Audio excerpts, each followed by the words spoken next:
Ladies and gentlemen, welcome to another live stream Tuesday. I hope you guys had a good start to your week, that your Monday was good, if that's at all possible. And just to let you guys know, I did put a comment in the live chat room about half an hour ago, just saying that the clocks changed here on Saturday night, very early Sunday morning. So we're now an hour in the past. So if the live stream has appeared at a different time where you are, if you haven't changed your clocks on Saturday, then yeah, it'll be slightly different. So hopefully we'll get some people turning up, or maybe not turning up, we will see. But that's why it might seem like a different time, because it might be a different time to you, but to me it's still 11 p.m. Greenwich Mean Time here in the UK. And I'm just going to get the names of my patrons up on screen to get the clock up on screen, because that does say 8 minutes past 11, so that's reset itself, which is great. And a huge thank you to you guys at the bottom of the screen. You know who you are. These guys make everything possible on my channel, all of my analysis videos, the cover videos that I've done in the past, and yeah, the live streams, of course. So yeah, a huge thank you to you guys for all the support over on patreon.com/Wings of Pegasus. But let's jump into that live chat room and see who's in the house tonight. We have Momo, Ro, Ruth, Laurie, Bernadine, Kaylee, Angela, Lucy, Bob, Cindy, Ro, Mike, Howard, Teresa, Billy, Tammy, Alison, Ro, again, Ocean, Cats, Snapdragon. Hello to all of you. Thank you for joining me on this Tuesday night. So let me get the likes goal up on screen. Now, I'm not sure whether for the likes goal I'm actually where I should be for adding some extra likes per week when we actually hit the target, and then when we don't hit the target and all that kind of stuff. It is set at 425, so we'll see if that is accurate, if it is actually 425 that we're aiming for. Well, it is on the screen, but I'm wondering whether it's 430. Maybe we'll wait till the end of the live stream, and if we're at 425 we'll have a jam, and if we're over 425 we'll make it 430 and have a jam anyway. So that's what happens when we hit the target. We will have Phil Jam number 278 for tonight. So if you could hit that thumbs up as you come through the door, it'll be very much appreciated. And we have 212 likes so far. So thank you guys for hitting the thumbs up. And if you haven't used your thumbs up, that would be great, because it means now we're looking for, what, 212 more people before the end of the live stream. And yeah, we'll bust out the guitar if we hit that particular total for tonight. The only thing left to get up on screen is the donations tab, because you don't have to donate. Just watching is great. And there are some people that can't resist donating, so a huge thank you to you guys. It is very much appreciated, but you don't have to donate. And I think it's important that people that do donate know that between 45 and 60% goes to YouTube through the Super Chat window, and between 3 and 5% goes to PayPal. And you can find a PayPal link in the description below, but you don't have to donate at all. And that goes for the analysis videos, everything that I do on the channel. Yeah, don't worry about it. Just watching and hitting the thumbs up and commenting is great. So I can see that there have been some donations in the Super Chat window and over in the PayPal window. So to begin with, we will, well, mention the cover video for tonight, because that's between I Just Died in Your Arms and Behind Blue Eyes. Obviously it's going to be my version of either of those songs, so whichever one you want to hear, just click on its name at the top of the live chat room, have your vote, and we'll take a look at that a little bit later on. So yeah, into the Super Chat window, we've had a donation from Orlando who donated $5, so thank you for that. And the message was, I guess there was the time change in Britain. Hit the like button with a thumbs up. So Yes, indeed. Orlando donated again $2 and said this is a week late, but rest in peace, Ace Frehley. So thank you for that, Orlando. And yeah, we spoke about that in the previous live stream, but very sad news. Thank you, Orlando, for that. Vicky donated $2 as well and says 9 a.m. in Brisbane, Australia. So late night here. Early morning in Australia, which is just, crazy time difference. And a very, very long way away if you want to get on a plane. So, now, Kim messaged me over on Patreon, was it yesterday, asking about, and I'm just going to scroll up, asking about singing and something to help, and I will address this in a second. Something to help, I think, accessing chest voice more than head voice and all that kind of stuff. So what I'll do is, can I actually copy this? I'm going to see if I can copy this message and paste it into this here. It's kind of pasted it, but it's obviously taken the font from YouTube, so it's really tiny and it's in white on a red background. So if it loses the red background, I won't be able to see it. But hopefully I'll be able to read this out in a second. But I will address that in a second, Kim. Now, Vicky Orlando donated again $5, so thank you for that. And the message is, do you have an opinion on music awards shows like the Grammy Awards or the Brit Awards? So thank you for that. And do I have an opinion on them? I mean, I don't know. It's difficult because music is art, really, and if you're going to be judging art, then it's all subjective, and I don't think music's really a competition. And as for giving out prizes for music, I'm not sure about that. I think it would be great just to embrace everyone as a musician, all different styles of music, and not say that one particular artist or band is better than another particular artist or band, especially when we then... So, I mean, if you're now saying that it's a competition, you think, well, what are the rules for this competition? If it is indeed something that's going to get voted for, then you think, well, how can it ever be fair?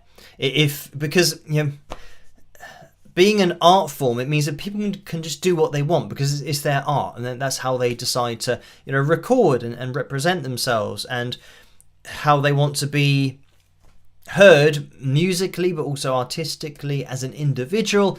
So when you start putting everyone together and say, right, now we're going to judge all of you, you think, well, what are they judging it on? Because if you're now breaking it down into things that you are going to be scoring, for example, you'd say, well, you'd probably have to go for finite values such as pitch accuracy and all these things that, if you were going for that, then you'd say, well, you'd have to have different categories for all of those that are auto-tuning or using pitch correction, and then maybe some people, or a different category for people that aren't doing that. And even still, then how do you judge a natural voice against another natural voice? Because that's subjective as to whether you think one is better or not. And the same for pitch corrected voices. How do you judge one against the other? It's very difficult. So I mean, I guess it's all good fun to go to an awards show, but as for making music a competition, I'm not really sure that's the right way to go. But I mean, they've been going for years and years and years and years and years, so it is what it is. That's just part of the industry. So Crizzy's donated $2.99. Thank you for that. And the message is, why so dismissive last time? It was embarrassing. So thank you for that, and I have no idea what that refers to, but thank you for the donation. And Totoro Porco has donated $6.99 and says, I'm only an hour's drive from you as I watch this live stream. So thank you for that. And I am going to be jumping over, so it means at least Totoro Porco has the right time for tonight, if he is indeed in the UK, or it's got to be in England somewhere to be only an hour away. So, yeah, at least the timing's correct. And Totoro Porco won't miss it tonight. I am going to jump into the PayPal window. And let's have a look at what's going on in there. I don't want to miss any out. It's Nicole who donated £12. So thank you for that, Nicole. And the message is, "Hi Phil, I love your new version Amelia with romantic background. Inspired creation, rock for all." So thank you for that. And then Bryony has donated £5. So thank you for that, Bryony. And the message is... nothing. It's a straight up message. I said that before scrolling down. I have to go to the bottom of the email to find the messages, but that's just what it was.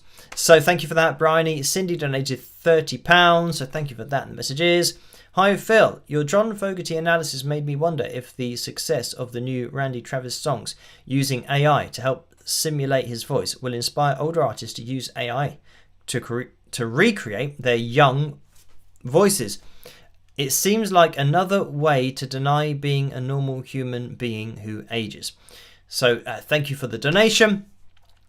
And I don't know whether it might start a trend, or maybe we did a video on the whole Randy Travis AI thing.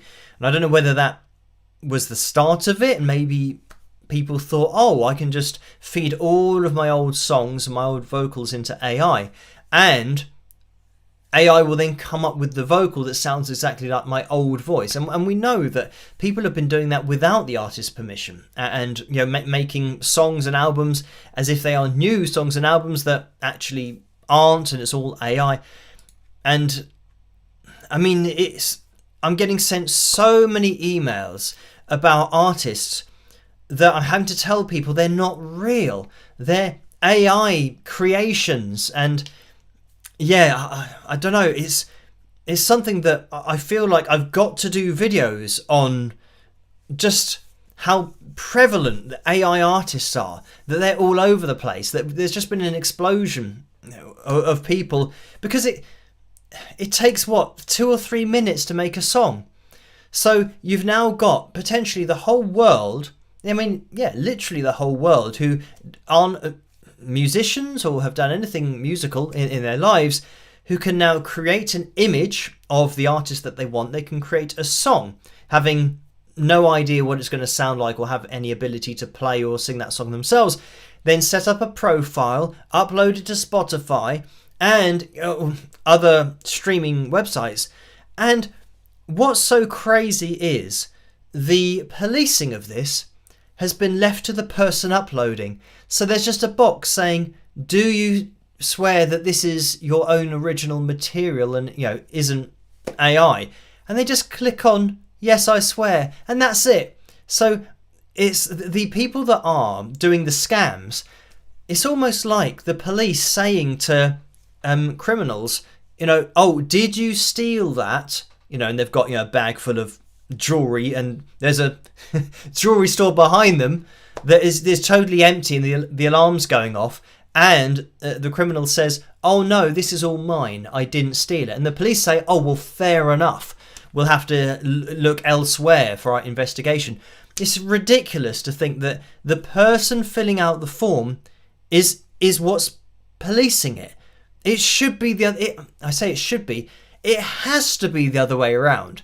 That Spotify and Amazon Music and Apple Music as well, all of the streaming sites, they should be policing it. So they do a content ID check, firstly on the music that's being created, and more often than not, the image that accompanies it is so obviously AI anyway that it's just not, I don't know, just obviously nobody's looking at it. It's all automated, and as long as the person says, oh no, it is all real and I am a real musician, it's not AI, then they just accept that. And that's why there have been millions of new artists releasing new music, because it's just people sitting at a computer and creating the pictures and songs literally in minutes, to the point where, as we pointed out, they can release a new song every day, every other day, for months and months and months and months, because it's just click on a button and wait a couple of minutes.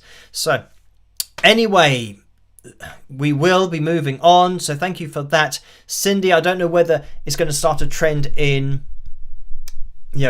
in an official capacity of artists that are now going to be starting to do it. And then I'm not sure how you would achieve. The only way you would achieve it of recording something and having AI edit the vocal is by not disclosing it's AI. And you'd just have to hope to get away with it, because if they were recording something or just releasing something as AI, that you've kind of made that step now. So you're saying, oh, I'm not doing any more music myself, I'm going to use AI to do it for me. In which case you can say, well, somebody else can do an AI version of a John Fogerty, song or vocal, and they can release it. So the actual artist is just doing the same as everyone else can do. So you think, well, surely being the original artist, there has to be something from that artist in order to make it original, and not just putting words into an AI prompt, or putting an AI prompt into an AI model and just listening to the result of it, because anyone can do that now. But anyway, thank you for that, Cindy. And Steve has donated £5. Thank you for that, Steve. And the message is, how do you decide when and where to colour your solos with bends, harmonics, arpeggios, blue notes, etc.? Do you have go-to favourite tricks? So thank you for that. I'd say generally, when you're playing, it's stuff that you're just coming up with. So like a pinched harmonic, for example, it's just something that you'll feel like doing at that split second, so then you do it. Now, obviously, you've got to have the technique to be able to do it, but once you've got all of your techniques down, you're just deciding to do them as and when. And in terms of, the go-to kind of tricks, that's always going to be subconscious muscle memory, where you play something that's slightly faster and it's just your hand that has learned that particular muscle memory, and you don't have to think about it. And that's generally just something that you use to keep your solos interesting and to give that light and shade from a speed perspective of playing slowly and melodically, and then starting to play things a little bit faster just to make it interesting. So those faster parts are always going to be just pre-learned runs and shapes that you've sat down and just worked through kind of for hours and hours, days and days, months and months. But everything that's conscious, like deciding to do a pinched harmonic, that is a conscious decision. The decision to vibrato, to bend and then apply vibrato, these kinds of techniques are all conscious. When you start talking about arpeggios, if you're just picking through a few strings, then that's a conscious decision as well. But if you're sweep picking arpeggios, then the conscious decision is to do it, and then you allow the muscle memory to then do what you've rehearsed. So that's just really the difference in how the brain works, and how your brain works differently with different techniques. The ones that are faster techniques, alternate picking, hammer-ons, pull-offs, sweep picking arpeggios, that's all going to be, when it's played fast, it's all going to be subconscious. But all of the slower stuff, the expressive stuff, that's all conscious. So, so you just decide as and when. And how your solo sounds depends on how you want it to sound. And generally guitarists all have techniques that they work out themselves in order to sound how they want to sound. And that's why every guitarist can do something that another guitarist can't do. And it goes for everyone. You can have the most technically gifted player in the world, and there'll be something that person can't do compared to another guitarist. And sometimes it's really basic. Like you can have someone who can play really fast, just amazingly fast, but then they can't do a bend and slow vibrato. And I know it might sound crazy to some people, but that they can't control the speed of the waves of their vibrato at the top of a bend. But again, some people that have got great control of vibrato at the top of a bend might not have worked at playing really fast, so then they can't play really fast. So this is the point, that you work at what you want to work at you work at what you want to work at as a guitarist and how you want to sound for yourself. And yeah, you don't really worry about other people, because that's exactly what other people are doing. And unless you really want to be like another player and copy exactly what they're doing. But I think my point of view is always just to play the way that you want to play, and don't really try and copy anyone. Just kind of do your own thing. Obviously, you can be influenced, but it's all about applying the influences into the sound that you want to make. So thank you for that, Steve. And Penny's donated £10. Thank you for that, Penny. The message is, hi Phil. In your opinion, what makes rock music? We have soft rock, rock and roll, metal, etc., etc. What do they have that makes them all rock music?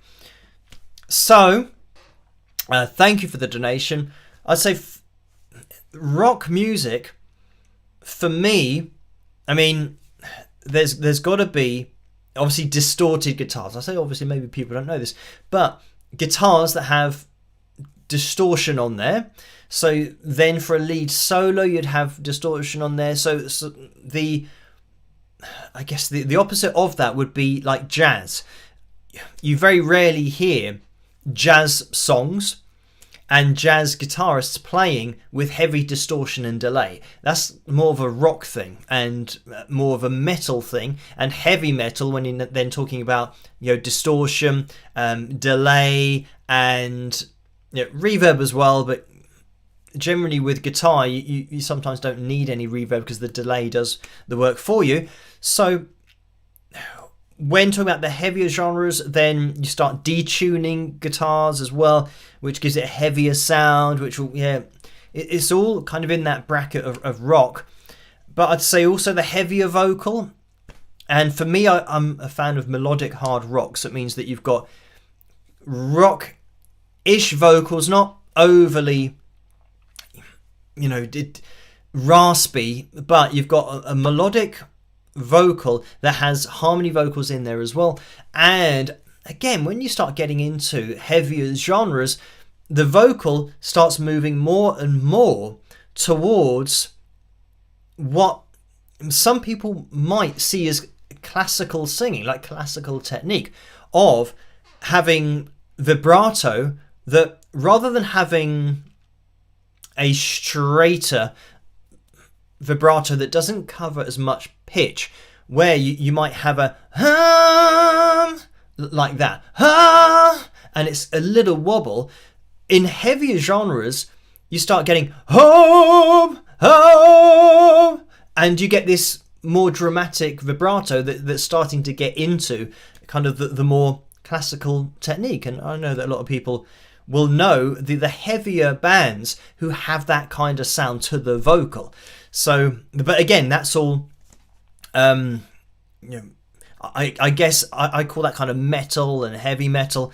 But rock, soft rock, rock and roll, melodic hard rock, like I mentioned, there are particular elements in there that have to be kind of put together, like the distortion on the guitars and the vocals being a bit heavier, having harmony vocals in there as well, but just the overall heavier sound that I tend to consider being rock in general. But there are so many things or so many bands actually that are described as being rock, and you think, well, are they really rock? But you think, and I've always said that when you pigeonhole a band into being rock, it's like, well, there aren't really any genres. There are just bands and artists that sound the way they sound. And I think it's more of a mainstream media thing, that they want to pigeonhole and say, right, well, what kind of band are you? Oh, well, we sound like this. Oh, well, we're going to put you in this rock pigeonhole because that's where we put other bands. And sometimes you see bands that have been, are called a rock band, and they're nothing like a rock band. So yeah, it's just media that does it really. In my world, you'd have all the bands just being bands, and then you can go and listen to whichever one you want. Some of them might sound similar. Some of them might use, distortion on their guitars. Some of them might have heavier vocals or lighter vocals, but they are just doing what they do, and you can just pick and choose what you want without having to say, right, you are this type of band, because it's not always applicable to bands. You can just say, well, that's just a unique sound, and it is what it is. So thank you for that, Penny. And Karen's donated £1.44, and the message is, hi Phil, got a hair update. The fringe definitely benefits your overall look. Cheers, Karen. Thank you for that. So this week is haircut week, actually in a couple of days. As you could probably tell from my hair at the moment, it's dried naturally, and it's curling on both sides towards my face. I don't know why it's doing that. It's just a new thing for today, but my hair does a new thing every day. So later on this week I will have a haircut, so I'll look at it a little bit different maybe on Saturday. So anyway, thank you for that. And Karen donated £6.10, and I am going to get to Kim's question after this. So Karen says, hi Phil, hypothetical situation, a singer's performing live and suddenly during a song, she needs to cough. I saw it happen with Axl Rose. He coughed and then cursed. Do you think Axl reacted appropriately? What would you advise a singer to do in this situation? Thanks, Karen.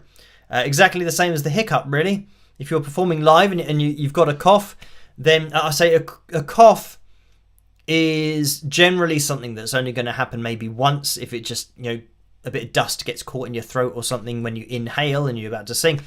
So it's not quite as bad as a hiccup, because hiccups can last for a long time. You might have to stop, like I said, and just wait until you can then perform again.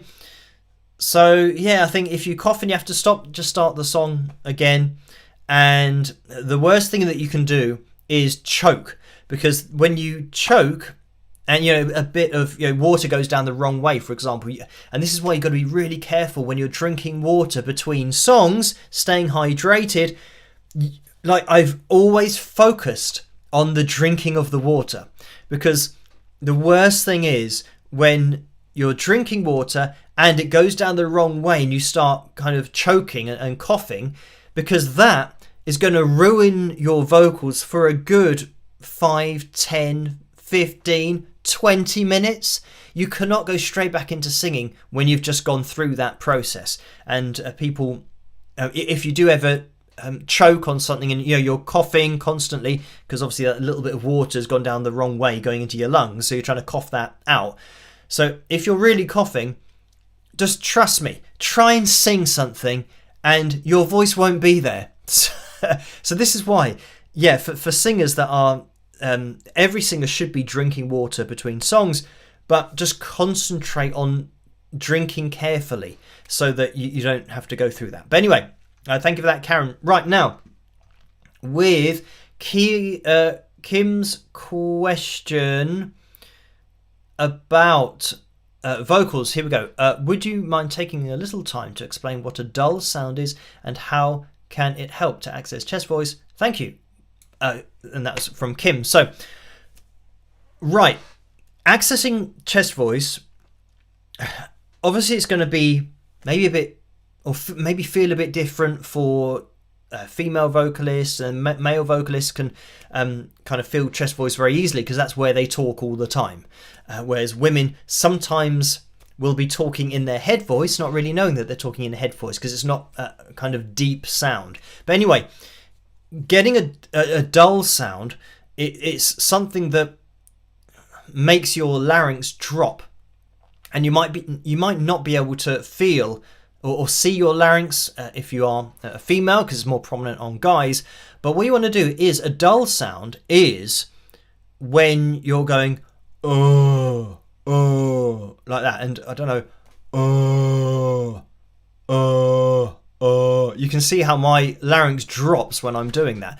And it's like when somebody does something really stupid and you go oh like that. It's that sound that you want to make. That is your chest voice down there. And that's an exaggeration, but I'm kind of taking you through how to access your chest voice and then find where it is, to then compare that to your head voice and find where that is.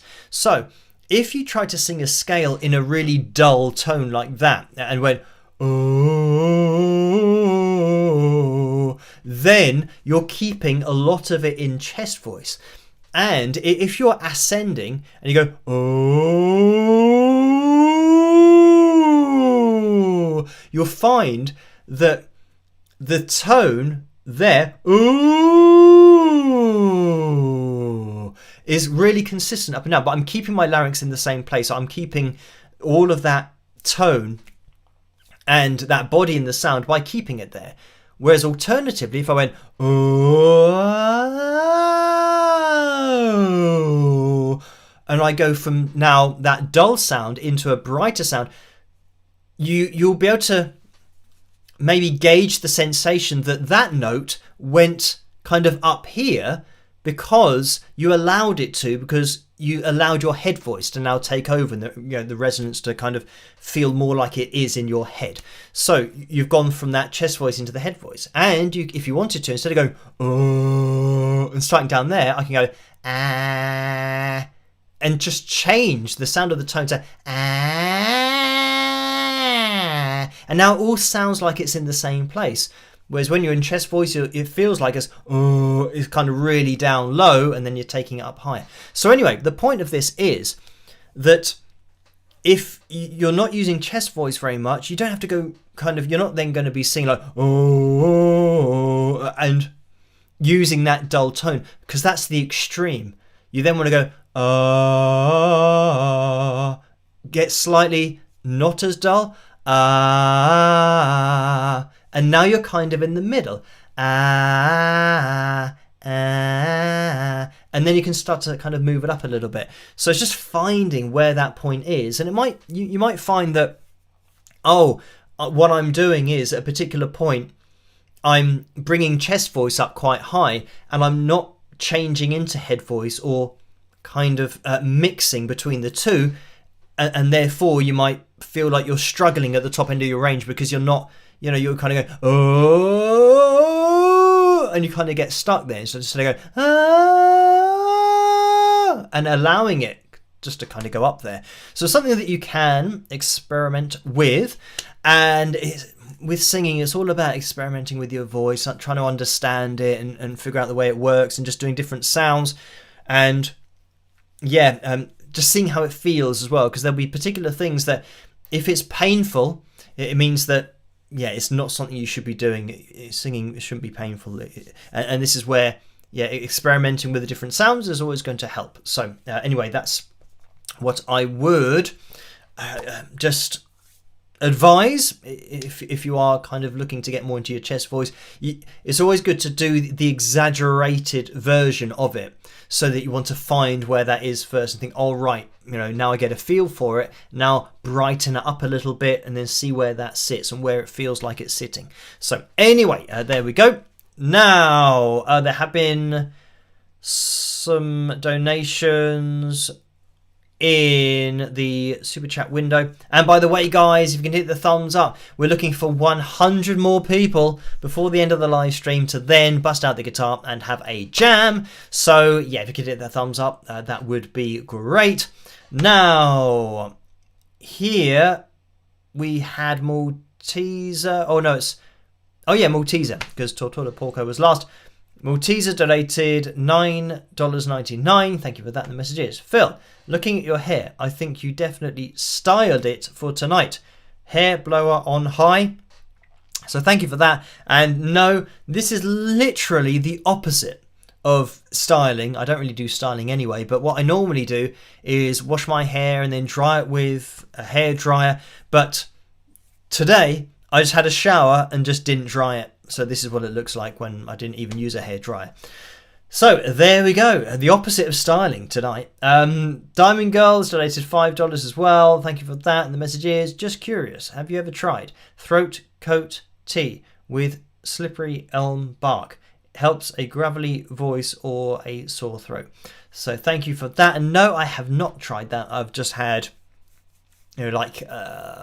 lemon. Oh, it's honey and lemon tea, even though it's not really tea, it's just honey and lemon and hot water. So that's what I've had before, which seemed to work quite well. But I think thankfully, I don't have too many problems.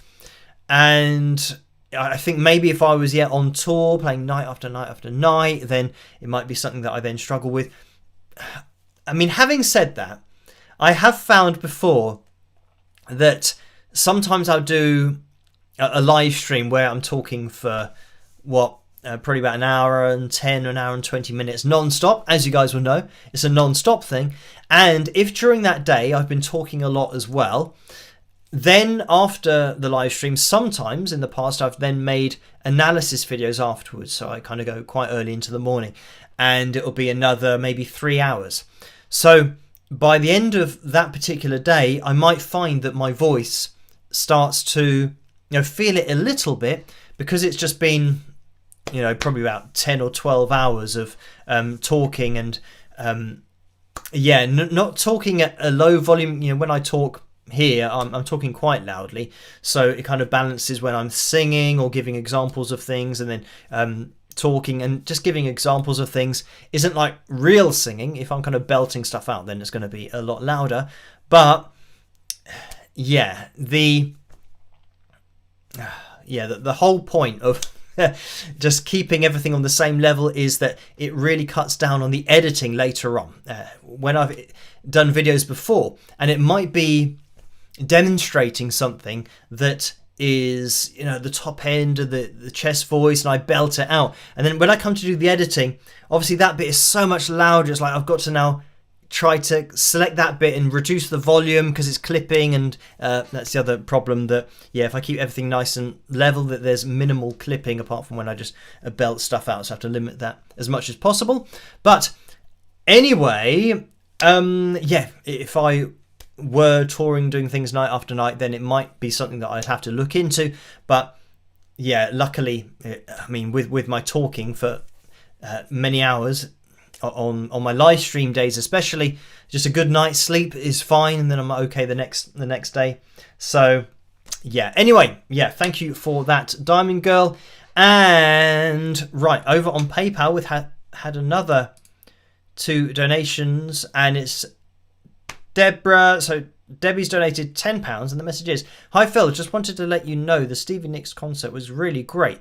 Parking was a nightmare. No auto-tune, but rather some rearrangements of songs.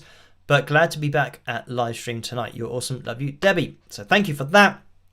Yeah, parking is always a nightmare. No matter what, like if you're going to a show and it's a big show, probably better to get. I mean, I made that mistake going to the O2, and that was with Jeff Scott Soto, and we went to a show there, and I decided to drive, and then Jeff was saying, "Oh, you're nearly here," and I was like, well, I am nearly there, but because of the traffic I'm about an hour away, even though I'm very close. So that was a bit annoying. And we went to see Lita Ford in London at the O2, but I drove there, and that was an absolute nightmare. So in the future I will be training it, because for a journey that takes like 2 hours 20 minutes in a car, I know that I can get there in 38 minutes on the train. So that gives you an idea of the traffic in London. Absolutely crazy.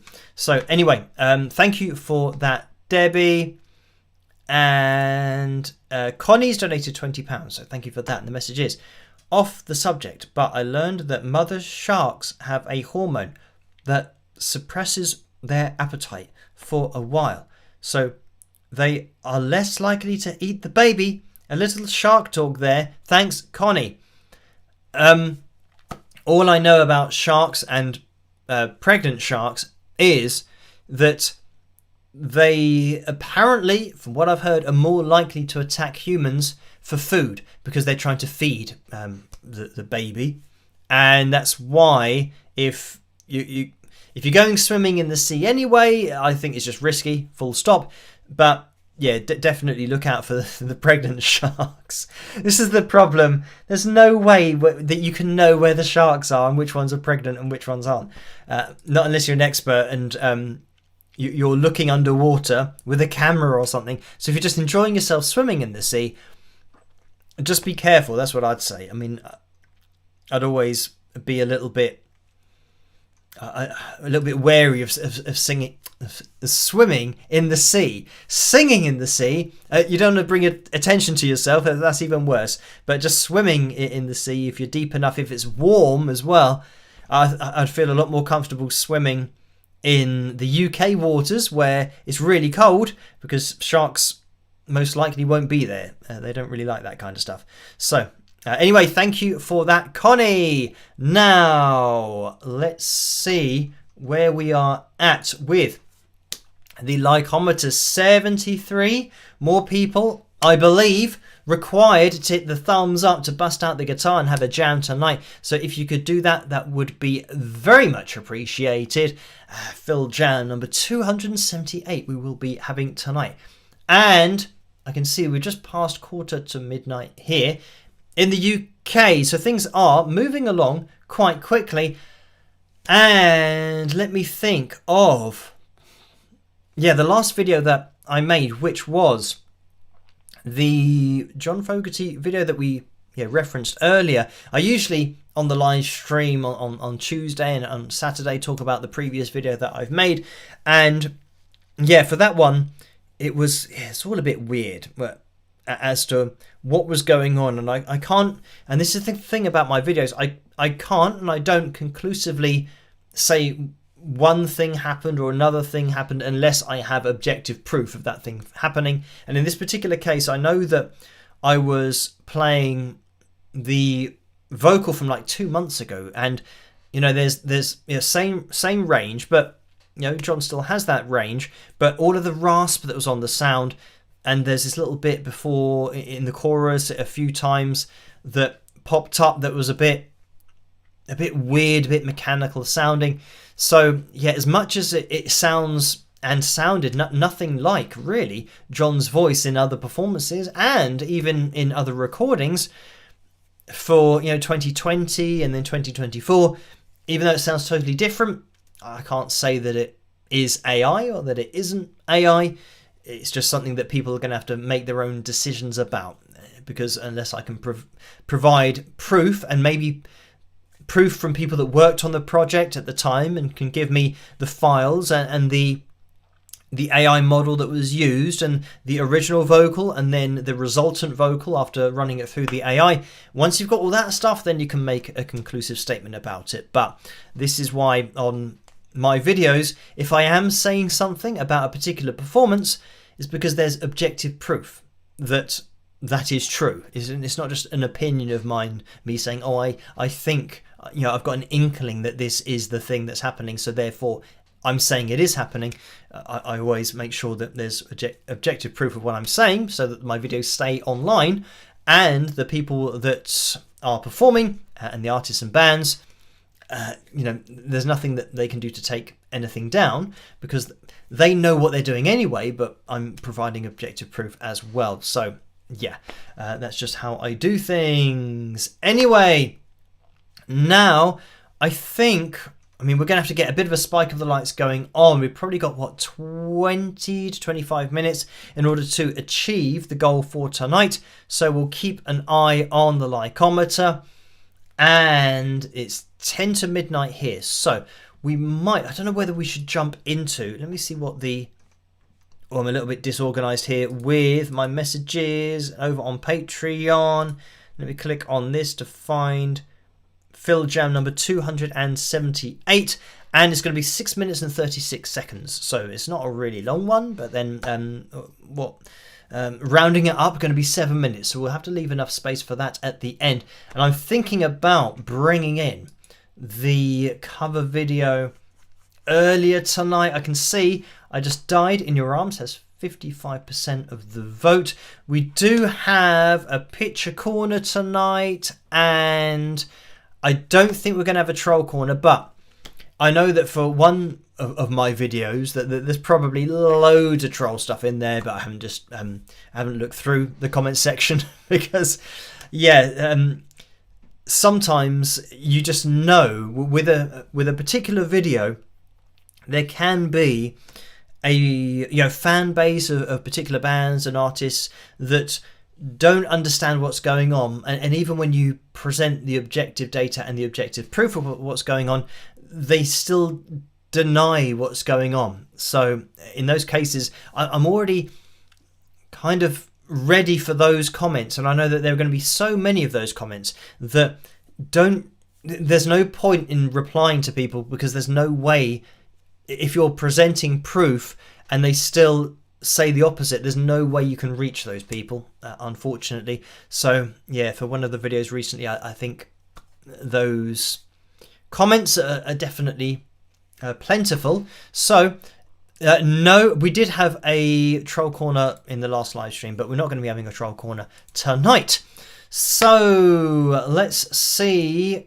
I tell you what, we are going to bring the vote to a close for tonight's cover video. And it looks like I Just Died in Your Arms has 55% of the vote. So what we will do is jump into that. It's going to be my version of the Cutting Crew classic, of course. And yeah, if you can hit the thumbs up, that would be great. We're looking for 51 more people to do that, and then we'll bust out the guitar at the end of the live stream. And yeah, just have a jam and see what happens. So anyway, I hope you guys enjoy this, and I'll see you after. Rock!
Curtains are closed, the cat's in a cradle. Who'd have thought that a boy like me could come to this?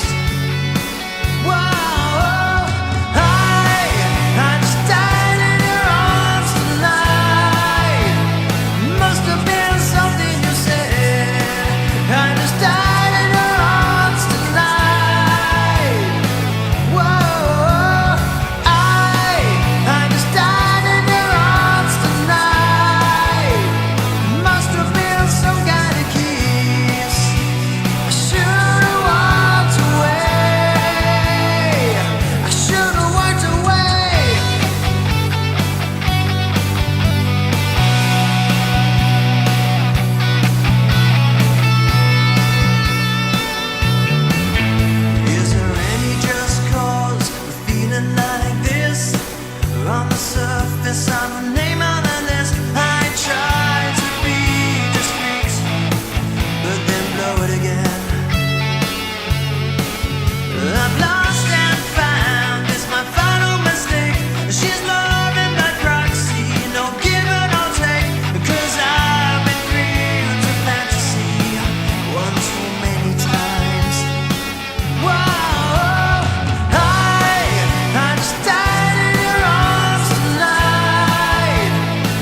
And there we have it. That was my version of I Just Died in Your Arms.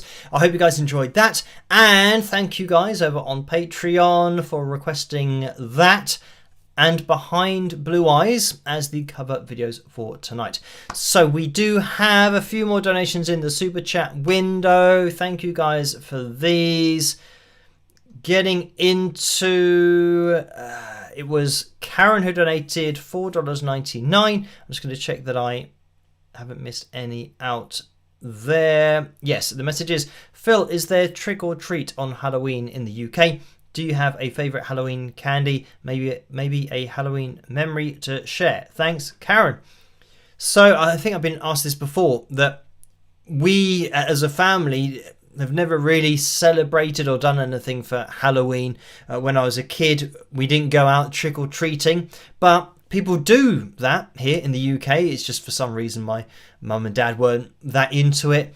In fact, they were into it the opposite way, in terms of they were out of it. So whenever it was Halloween, and this still happens to this day, they'll turn out all the lights in the house and pretend not to be in. So they just avoid the whole Halloween thing. But therefore, in my life, it's just not been a huge part of anything. It's not really been a day that's any different other than having all the lights turned off. So yeah, I think, but maybe in the future I can get into it more. We'll have to wait and see. I mean, going around, I mean, it's more... a kids kind of thing, but I can certainly see how for kids it'll be fun to go in and get chocolate and all that kind of stuff, or just candy as you call it over in the USA, but here we call them kind of sweets, and chocolate is what they will get, or generally they're hoping for when they knock on people's doors and they say trick or treat. So I think generally it's always a treat, and I don't know what the trick is. I don't know what happens if you don't have any chocolate. I don't know the protocol, so I don't know a lot about Halloween. But yeah, I don't really do too much for it. Orlando's donated $2. Thank you for that, Orlando. And the message here is more likes. Hit the thumbs up. Great idea. We're looking for 10 more people to hit the thumbs up in order to have a Phil Jam. So we'll keep an eye on the likeometer because we are close, within touching distance of having a jam and busting out the guitar, and it's midnight, which means that we potentially will be able to fit this in if we can maybe get there in the next 5 minutes, and the jam's the best part of 7 minutes. So we will see. Right, we've had another donation, and it's Orlando again who's donated $2. Orlando says, I am on my other account to drop a thumbs up. Hit the thumbs up. So thank you for that. Now 5 more people. And Kyrie Son has donated $5 as well. So thank you for that. The message is, this one is special. Spellbinding. You captured it. So I don't know whether that's talking about the cover video that we just had, but thank you for the kind words. And Jan has donated 20 Norwegian kroner, and the message is cool, with either the the hang 10, hang loose, or rock hand sign. I don't know what the pair person is doing. I've never been able to work it out, but thank you for that, Jan. Now the other question is about all of the things that are related to Halloween, such as the movie called Halloween. And I think there are 2 movies called Halloween, because they did another one that was, 40 or 50 years after the first Halloween. But I'm talking about the first Halloween, which is kind of, what Mike Myers was he called? So the kind of spookiness and like horror movies and that kind of stuff. I do tend to watch those kinds of things now and again, so I do find it enjoyable, all the stuff that goes with Halloween, and generally on TV they'll start putting those kinds of movies on there. And I think I'm probably more into the spooky side of things, like ghosts and yeah, that the Halloween type thing, rather than the gory side of things, where you've got movies that are just, you know, really over the top with the special effects and stuff. I'm not so much into those. It's more into the subtlety of the horror if I'm watching a horror movie. So anyway, yeah, and I wouldn't say that I get particularly scared by anything, because I know it's a movie, and I know that it's adults pretending, so there's nothing too much to be worried about. But yeah, a good scary movie is quite good. I think the movies that I guess like Jeepers Creepers is a movie that's not really Halloweeny, but that kind of one. I don't know whether that's gory or not. Maybe some people would consider that a gory movie, but the kind of Halloween way of doing it. What else do I think maybe the movie, like the Saw movies, that probably got to my limit of, oh yeah, it's a little bit too much, a little bit too many details for me, that kind of movie. So then taking a back step from that kind of detail, and movies like, you know, Poltergeist and that kind of stuff, and, you know, The Omen. So stuff that, I guess the goriness is in very small sections, and it's more about the horror of stuff that's going on. So anyway, I guess more the horror of the story rather than being horrified at what you're seeing, because it is so gory. So I kind of prefer it to be in the script rather than in front of your face. There we go.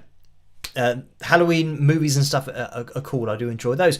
Right, so we have hit the likes goal for tonight, which means we are going to be busting out the guitar, having a jam. And let's see if we are up to date. We are with Yarn and the PayPal window. So I'm going to turn on this microphone so that we can hopefully hear my guitar. And it is the Strat for tonight. Let me grab this. And where are we time-wise? Oh, 5 past. So it'll take us roughly to, what, about 12 past. So we might actually finish on time tonight. To be fair, I think the last live stream we went way over by like 10 minutes. So maybe it's good to keep things organised. Yes, B says picture corner. Let me quickly jump in there. And here we go. I have to try and get this organised. And I'm just realising this is one thing that I haven't got organised, because I need to get the screen capture going on, which I haven't set up yet.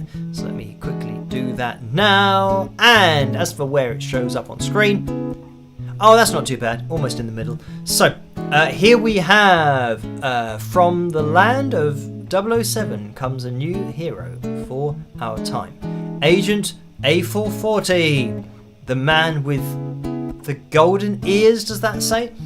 So thank you for this, and this is from Amy, and it says, my tribute to Phil. And yeah, thank you for sending that my way, Amy for uploading it, and Laura for linking me to it. And that is the picture corner for tonight. So yeah, short and sweet. Let's get rid of that and yeah, get organised with this Phil Jam. Right, we are live with the guitar. Let's click on that. And we have an advert. So I'll let that play through. And while we're waiting for that, let me skip. And this is, oh, on trend, creepy melodic rock backing track in A minor. And this is from YT Jam Tracks. YT in capital letters, standing for YouTube. So let's, okay, make sure that I can actually grab this with my feet. Oh, zooming out. There we go. Let me let this play. And let me know if you guys can hear it.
Okay, it just suddenly finished before I could even get the last note. But anyway, that was that. It's a sudden ending to creepy melodic rock backing track in A minor.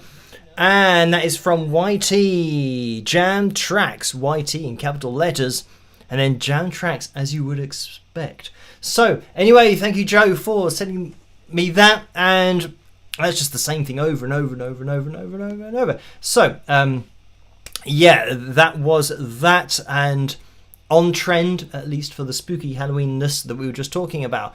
Right, now I am going to be calling things to a close. Yes, indeed, we've got 10 seconds left. So thank you guys for hitting the thumbs up and ensuring that we had a Phil Jam at the end of tonight's live stream. I'm going to be here with another video tomorrow night, so look out for that one. Live streaming Saturday night, and again, it's going to be the same time now as tonight's live stream, so it might be an hour later for some people.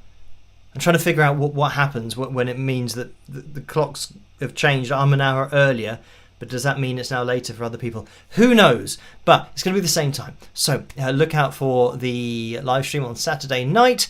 And we're going to be trying to hit another lights goal to have another Phil Jam. So if you could join me, that would be great, because every thumbs up will be required. So all that's left for me to say is try to stay as safe and as sane as possible in this crazy world in which we live. Have a fantastic rest of your week, and I'll see you guys at tomorrow night's video. Rock!